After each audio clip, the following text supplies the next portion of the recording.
Hey guys, how are we all? I hope this finds you all very well. Let me just show you where we are today. The odd car passing by, but it is really quiet. It's absolutely beautiful. Let me show you the view. It is stunning. Hopefully you'll see.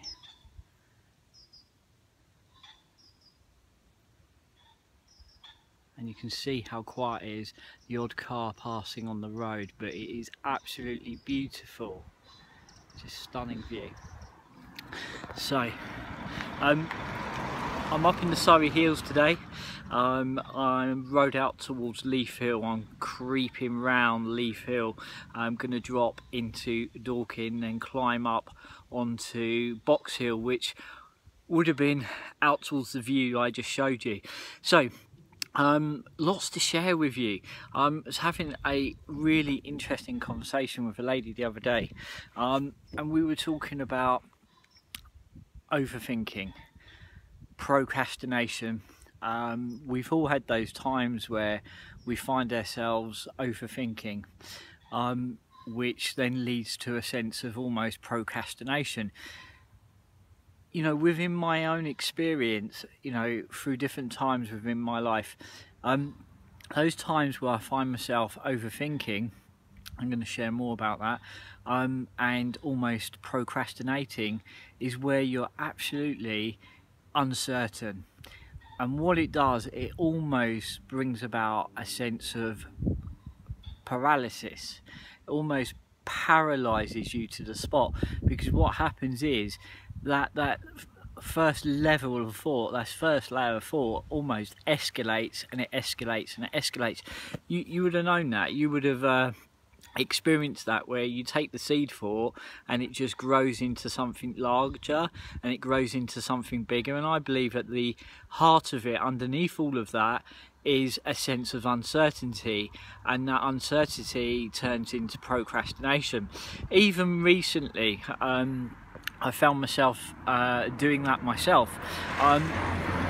You know, many of you would have known that myself, our good friend Matt, Sarah, have signed up for the Transatlantic Way bike race next June the 7th, I believe, round Ireland, along the west coast, along the Transatlantic Way.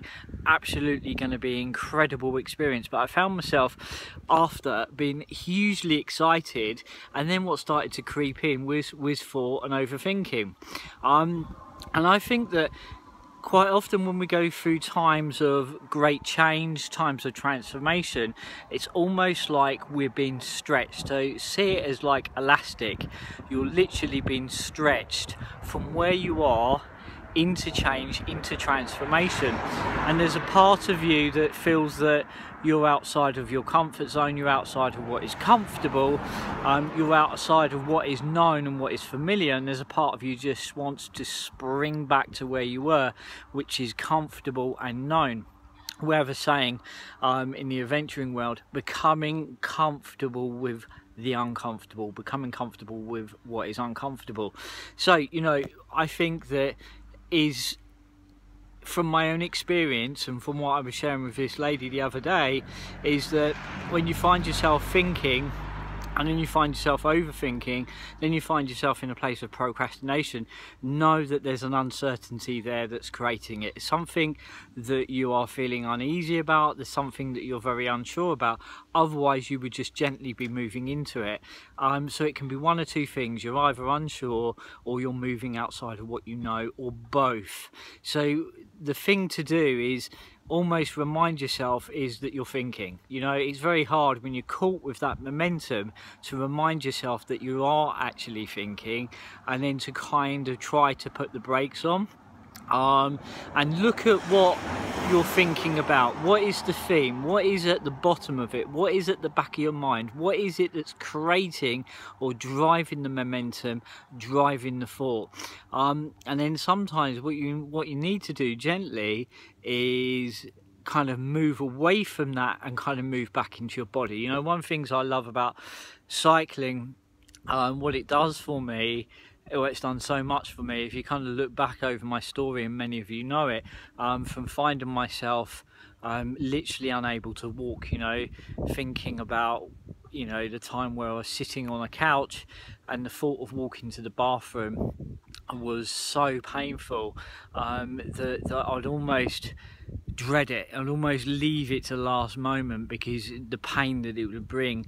You know, I literally was knocked off my feet, and I lost the ability for a while to walk. I was on walking sticks, and that was even becoming really hard and impossible. So if I think about where I've come from then to now, it's been absolutely huge. But at the heart of it is that whole thing about movement. You know, I'm an ambassador for change through movement, and what it can bring you, and for me, you know, being encouraged to jump on a bike as a form of rehabilitation by an amazing physio who said to me, you know, jumping on a bike is going to be one of the best things for you, and it absolutely was, to where I am now.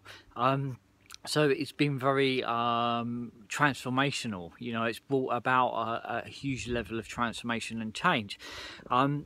So, you know, that's one aspect of what it's given me. And, you know, one of the things that I find is that when you're out on the bike is, you know, you literally move into your body. So what happens, you stop thinking. So I think that signing up with the transatlantic, a wave of excitement, and I started to think and overthink. When I take myself out on the bike, all that kind of drops away and you get perspective again, you know. So sometimes it's about moving from where you are, moving outside of it, and then you get another perspective.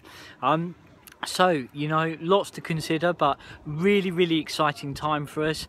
As I say, you know, I'm on a beautiful ride today. I'm going to drop down into Dorking up over Box Hill, and you know, I'm really looking forward to, so you're going to see as we go forward some of the updates on the journey, you know. And the other thing I found, that, you know, you've got a sense of autumn, not on a day like today, it feels more like spring, if it weren't for the leaves turning yellow. But you've got a sense of autumn beginning to drop in, beginning to take a hold. And I find at this time of year, there's a part of me that is beginning to decompress from a really adventurous summer out there in a very big way, and there's a part of me that's almost decompressing, beginning to soften, beginning to almost become a little bit quieter or still down. So even though that is happening, the training continues, so you're going to see some very real and some very raw shares as we go forwards, as myself and Sarah and Matt undertake preparation for the transatlantic way, and what an adventure it's going to be. You know, if I look back, I've been really blessed within my life, going back to when I was a child, and spending the summer holidays 6 weeks up in the Welsh mountains, and my dad at the time repairing dry stone walls to be able to kind of support that and fund those trips, and the experiences we have. I think those experiences you have when you're younger kind of grab hold of you, they take hold, they become a foundation. And I'm just really grateful and thankful. So as I look towards the transatlantic way, it's like so much has led to this point. All the trips that Sarah and I have done, all the one-day rides that I've had with Matt and Gwynnie, all the experiences we've shared, and here we find ourselves on the edge of something that is pretty huge. So looking forwards to sharing the experiences, the highs and lows, the realness of the preparation and the journey as we work towards that. But like I say to you, if you find yourself overthinking, procrastinating, is look at what is underneath that. What is it that's bothering you? What is it that's concerning you? What is the theme of your thoughts? And sometimes, you know, just identifying it and then looking at it. You know, I done a video a while ago about avoidance. What is it that we're avoiding? So sometimes those things you're thinking about, is meet them, just meet them, and then you begin to defuse them. So there you go, guys, a few thoughts on thinking, overthinking, procrastinating, procrastination, transformation and change, and all of what we're up to. So have a wonderful afternoon and a wonderful day, and look forward to catching up with you all soon. Cheers guys, bye bye.